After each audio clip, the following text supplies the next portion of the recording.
How did I do? There is now a level 0.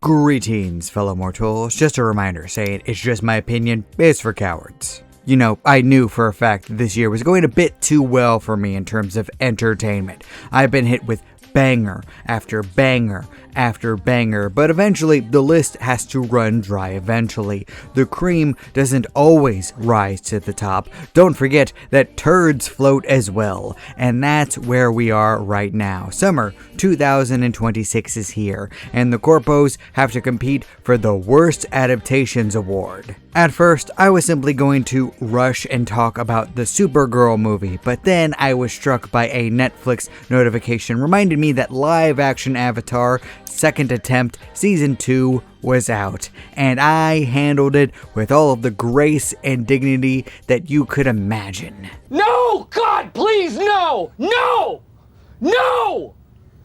No! Yes, Avatar, the series where you always have to clarify, no, I'm not talking about the blue alien Avatar one, which really should just be called Pandora if you think about it, but that is beside the point. Avatar is a series where I have strongly mixed feelings about almost everything. There are some great ideas in Legend of Korra that just didn't get a chance to be fleshed out, along with other problems, like the romance. No one is going to defend the romance in that one. But there was also the problem with the comics and some of the books and the third cartoon series, which just looks like an absolute guaranteed success, which will win over fans of the first two series for sure by going post-apocalyptical and wiping out all of the world building which already came before it. Thank your father, kids. Thanks, Dad. But for now, we have Netflix's Avatar, which did not start out all that well in the first season, so much so that both Aang and Korra fans managed to unite, joining hands over the fact that Aang could fly without his glider in the first episode. And I'm not going to lie, I don't remember a whole lot that happened in the first season. At least anything that was different from the cartoon, which fortunately I remember in perfect detail because it's one of the series that I've rewatched more times than I can count at this point. Over and over and over. Okay, Clay, I get the point. No, you don't. Luckily, this show makes sure to remind you all of the small differences over and over and over and over again without prompting, so I was never exactly lost about what was changed. And to be fair, I want to start with the positives of Netflix's Avatar Season 2.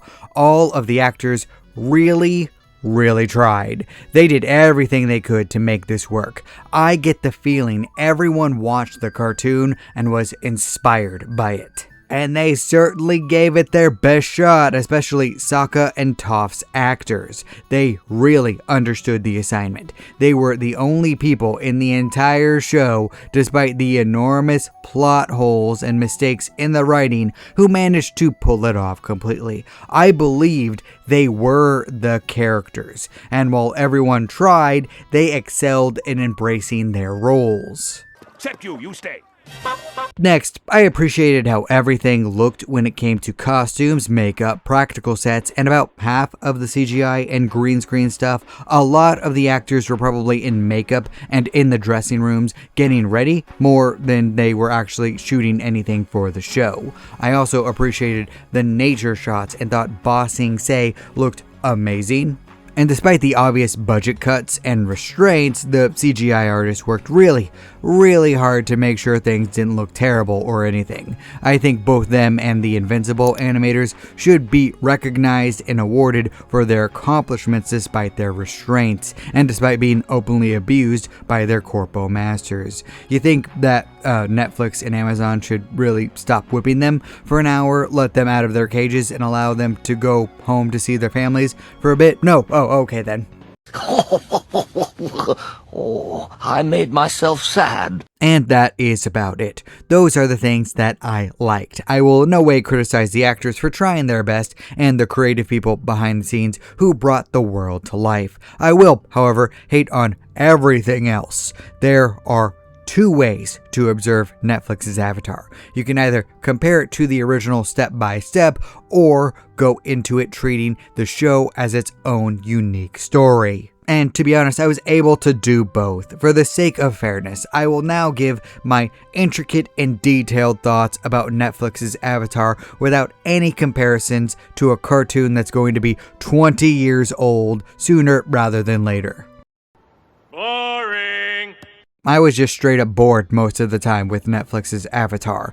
There were so many scenes of people talking about their feelings on things, rehashing past events, and screaming to the world what is currently happening. And I don't have a problem with characters having heart-to-hearts and long sessions of dialogue. I love fantastic dialogue where 2 or 3 or even more people are together and having a discussion. I mean, for the love of God, Better Call Saul and Severance are some of my favorite shows ever made, and those series are about 80% dialogue for most of the runtime. The problem is that Netflix Avatar has a tell not show problem. Hey, shut up!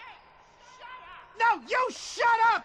If you don't know, show don't tell is the first rule of creative writing. Period. If you take any sort of class that involves any sort of storytelling, the first thing that anyone is going to teach you is that you need to show instead of tell. What this means is that you need to demonstrate that you are trying to convey things subtly. For example, instead of simply saying Aang was sad, you could note how he has a soft stutter in his voice as he speaks, that there are tears in the corners of his eyes, that he's currently fighting back, that he's completely shut down to outside stimuli.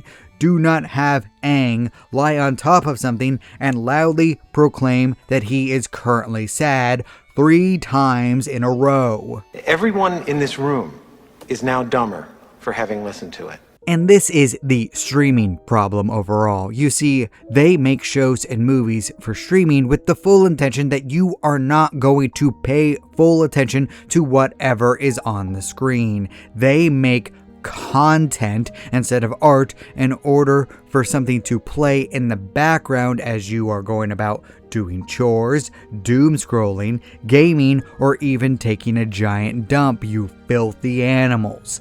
And that is what the dialogue problem is for Netflix's Avatar. They have to tell instead of show, because they do not expect you to pay attention to this at all. They have to repeat themselves over and over and over again and spell things out like this is a middle school play, because they know that people who aren't actually going to be watching will miss things if they're not screaming it into the air over and over and over again. Disappointed!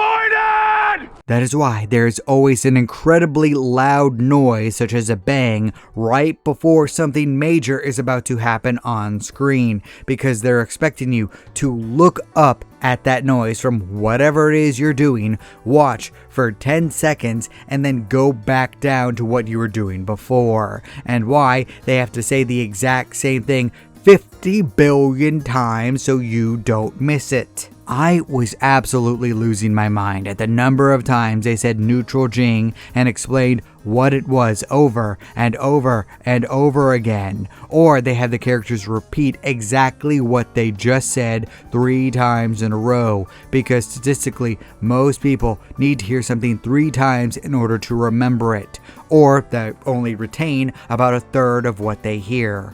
Are you crazy? Or just plain stupid? Almost every episode is filled with this phenomena, along with the characters standing oddly on the set. I don't understand what the direction was behind it. Something always felt off and inhuman about the way people were positioned. Once again, middle school play syndrome. Everyone was stiff and awkward because they weren't given proper direction. Once again, this isn't on the actors. Those kids tried their absolute best. That wasn't the problem here. They were thrown out there and told, say this. And guess what? That didn't exactly work out well for them. It's a bold strategy, Cotton. Let's see if it pays off for them. And you could tell that absolutely everyone knew that the dialogue was hot garbage, that really didn't accomplish anything. The only lines I remember are direct quotes from the original show because they stood out amongst the dreck and the slop. And I guess that's the end of the neutral, non-Avatar fan review. I was bored and exasperated with the dialogue. Some of the action was good, admittedly, but also some of it looked terrible because they were saving the good stuff for the trailers and what was going to be seen before the full show released. Plus, and this is not just a criticism of this one show, everything is too dark. My glasses! I can't see without my glasses! My glasses! I can't be seen without my glasses! This 2026 has been the year of the horror genre for me. Iron Lung, Obsession, Backrooms, Widow's Bay, and I swear to you that I could see better in those experiences than anything that I could see in Netflix's Avatar. There are literally video games where you're in pitch darkness, stumbling around, trying to find your way around, and I could see better in those games than I could in this show. Even everything in the middle of the damn day is so dark that I can't see exactly what is happening. And I cannot conceive what this is about. What is even happening? Why is this new direction so popular now? I absolutely hate it. Even black and white movies realize that you need to be able to see what is happening on screen. Even horror movies and shows give you proper lighting to give you exactly what you're supposed to see at that exact moment. Please, I like the sets and the costumes. For the love of God, let me see them and admire them at the very least. But why? Why would you do that? Why would you do any of that? And with the boring storytelling, tell not show properties, too dark to see cinematography, and sporadic CGI going from good to bad out of the way, I have to say, I would not have continued watching Netflix's Avatar if it was its own property. I would not have finished this second season because I was so bored and frustrated unless I already liked Avatar: The Last Airbender. I continued because this was an adaptation of a series I already liked. This was a defining show from my childhood. Not just my childhood, many different childhoods.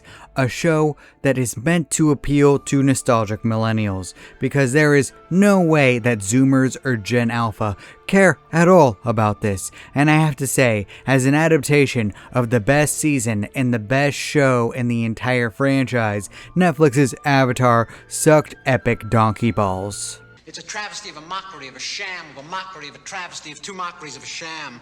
Spoilers from here on out, by the way. There was only one episode where I wasn't completely frustrated with this show, and that was at episode 4, where new things were kind of happening. Specifically, the montage where Aang was waking up to train with Toph, go out with Long Feng into the city, and try to gain favor with the people of Ba Sing Se. And that was the one part where I tilted my head to the side in intrigue, because I liked that he continued his training in the city. I liked that they were going with a different path of manipulation on the part of Long Feng. I tolerated the painted lady and blue spirit stuff, we'll get to that, trust me, but this was where at least there were some interesting ideas, which just wasn't a worse version of the original in every conceivable way. And did this go anywhere that wasn't a giant waste of time? How about new?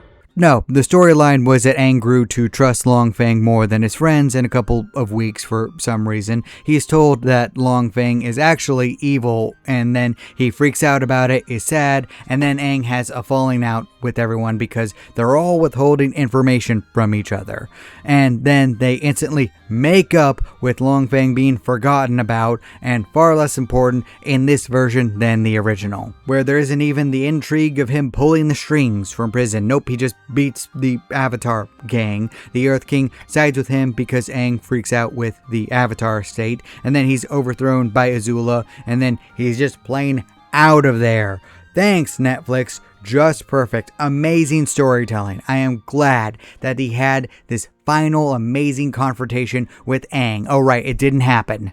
This is worthless. It's less than worthless, my boy. And I knew that this was going to be a problem when in the first episode of this live action season, they covered the first 3 episodes of the cartoon in 15 minutes. I repeat, the first 3 23-minute episodes in 15 minutes. And then the entire conversation with Boomy happened because Aang snuck into the city and knocked out 3 guards in an aura farming moment, nonsensical scene meant for the trailers only to have a worse version of the conversation with Boomy and then fly out of there without any of the nuance of the original. Well, this sucks. And then the rest of the episode happens with a bunch of talking in the woods about the exact same topic 3 times over, with worse romantic tension than a cartoon, all the while dragging around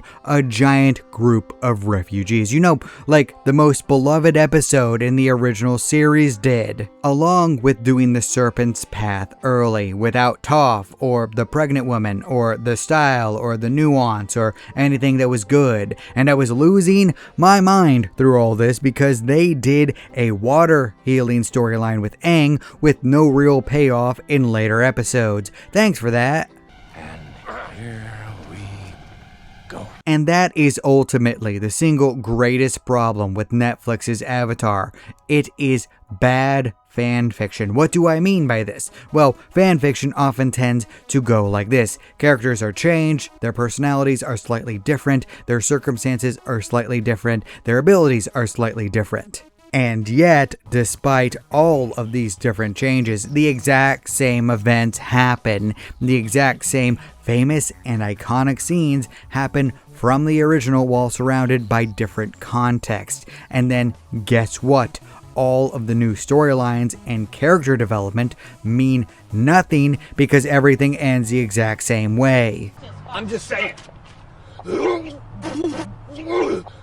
And that is 90% of fanfiction. Sturgeon's Law. 90% of everything sucks. And if you have never read fanfiction, but have watched Netflix's Avatar, congratulations, you've experienced your first fanfiction, except worse. This is bad fanfiction that doesn't understand what the original was trying to do. At the absolute best, this show copied the most iconic scenes beat by beat, from Toph's introduction to everyone teaming up against Azula, to the library collapsing, to Jet dying to the end of season 2. But everything is just a little off and a little wrong and a little bit worse. Kind of like the scenes were created in the back rooms or something. He's out of line, but he's right. Now, I will 100% admit that I have a bias against live-action remakes. I proclaim it to the world that I do not like them. The absolute best is doing a shot-for-shot remake like How to Train Your Dragon. But even then, what is the point of doing a worse version of the original? But I did try to go into this season with an open mind because I was in a good mood because of all the good entertainment. And by the time I got to the end of the second episode, I was just straight up sad. They literally took 3 of my favorite episodes in the series, mashed them together, and then called it a day. To put this into perspective, my cats were freaking out at this time and accidentally unplugged my PC. And when my wife asked me if I was mad at this, I was like, no, it was just a mercy killing. Just let me die! Just let me die! Let me die in peace! And then they combined Aang training with earthbending with entering Ba Sing Se, without the drill, I might add, all for him to break something in the middle of the party where Toph insisted that they behave themselves way more than even the original series. But she was the one who instigated it. Then the storyline with Long Feng followed up with the library episode, perhaps the single worst bit of entertainment or media that I have experienced all year, by the way. And I was just straight up losing my mind at this point at how terrible it all was. How they took Avatar Season 2 and just turned it into complete garbage that I cannot defend at all from a writing perspective. It truly felt like this was written by AI, like someone typed into Chat GPT, summarize all of the Season 2 episodes of Avatar into 7 live-action episodes, along with the Painted Lady episode. And this was the dreck it spat out. I hate so much about the things that you choose to be. And now I can go down through all of this by character. Toph, my absolute favorite character in this series, while the actress nailed Toph's demeanors, she was constantly spewing her guts out to anyone and everyone who would listen to her. At the start of the original series, she needed to have the peaceful aura of Iroh after hurting him, or extreme bonding moments to even think about talking about her feelings. And the twist with her mother. It was definitely fan fiction of what if Toph talked with her mother during the original series. There's a reason she didn't talk with her parents by the end of the original series, because they weren't willing to listen to her or to reach out at all. Having her mom actually be in Ba Sing Se was stupid, because Toph was still put into a metal cage, and then she figured out metal bending in 2 minutes. No, this is not an exaggeration. She just immediately did it after discovering her inner feelings for her friends or some stupid nonsense.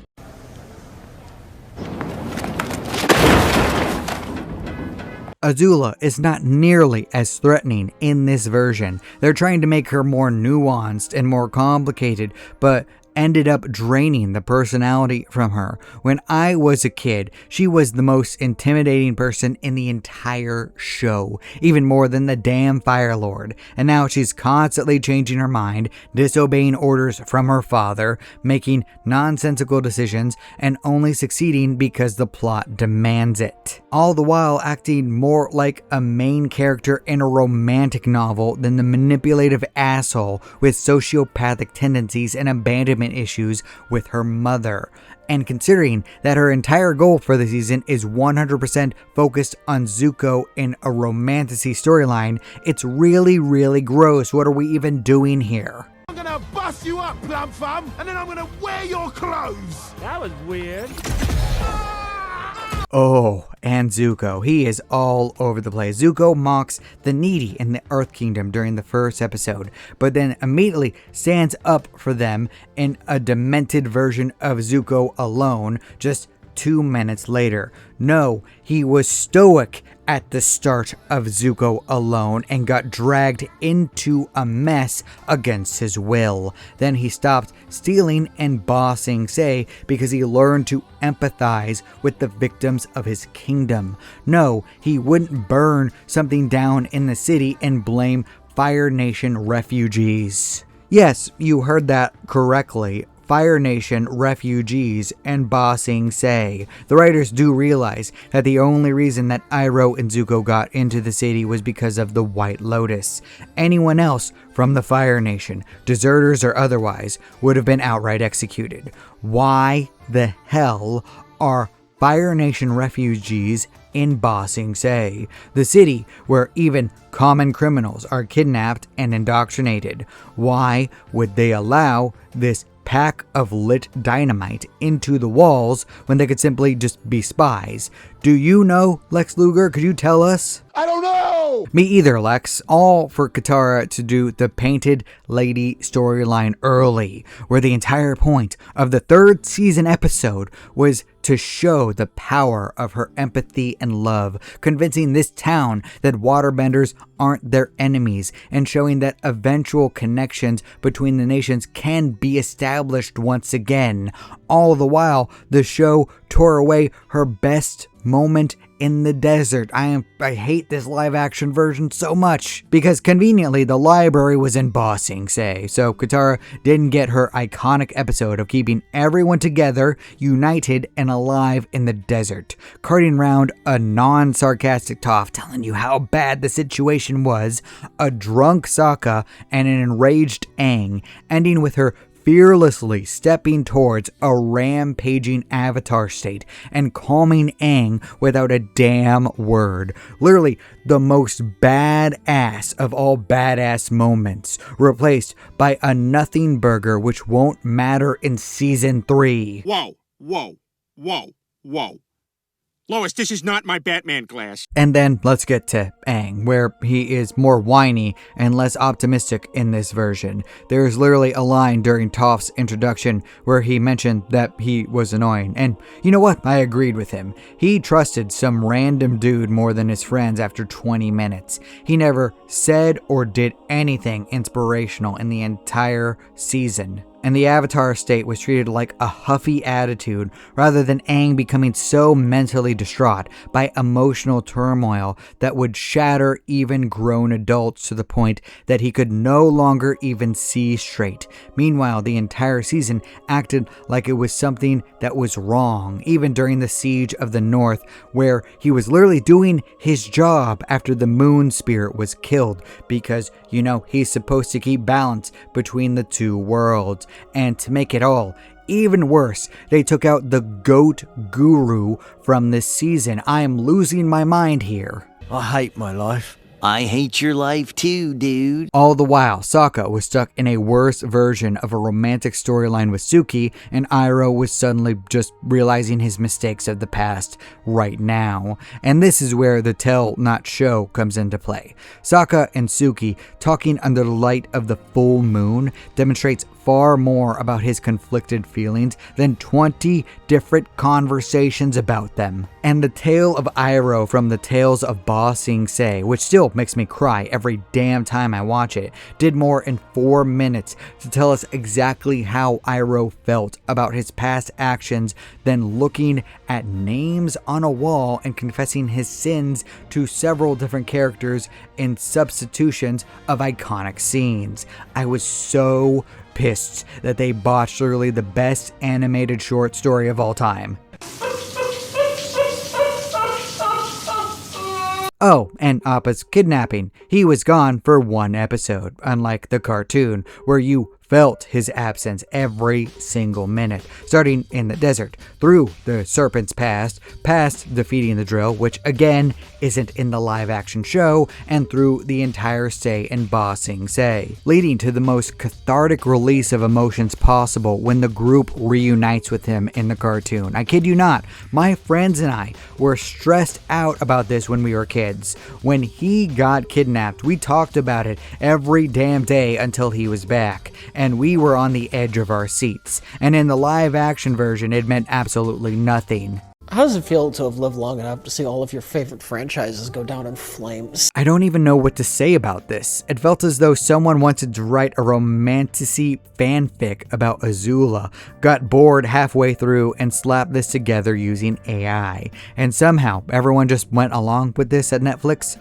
Once again, I don't blame the child actors. They're just trying their best. But this was absolute garbage as an adaptation. It was a generic, boring, pointless season on its own, all the while fundamentally changing the dynamic of the royal fire family in a terrible way. Look, Azula was plain evil in the original. It's okay. Women can just be plain evil, Netflix. It doesn't make you sexist to write this. Everyone can be evil. You literally made 2 recent banger documentaries about this fact, where women did stuff so evil that I couldn't even comprehend the idea of considering their actions. What the hell were they even thinking? What the hell is that? The original Book 2 of Avatar: The Last Airbender was close to a perfect season of television. There are so many things I could name about it that I loved. Netflix's Avatar took this and AIified it. There is no part of my brain that enjoyed this. This adaptation was specifically, or at least supposedly, made more adult, right? So you can't even say that this show was made for kids. This was bad. Really, really bad. AI written fanfiction level of bad. And I feel so badly that talented people who were trying their best were dragged into this mess. Luckily, there is a bright side to all of this. If you want to watch season 3 without watching season 2, that is fine, because you can just watch the original instead. Nothing will change other than your life being about 1,000 times better. And also, there's going to eventually be a Legend of Korra live action adaptation, and we get to see that mess. So that's at least a positive from all this. No. Wait. But what did you think? Did you like it? Did you hate it? Please leave a comment down below. I'd love to hear your thoughts. And remember, if you disagree with everything I have to say, that is perfectly fine. After all, everyone is entitled to their objectively wrong opinion. Nope, nope, nope, nope, nope, nope, nope, nope, nope, nope, nope, nope, nope, nope, never again. Thank you all so much for watching. You're still here? Good night, everybody. Thank you. You bye. Boom. Do not despair.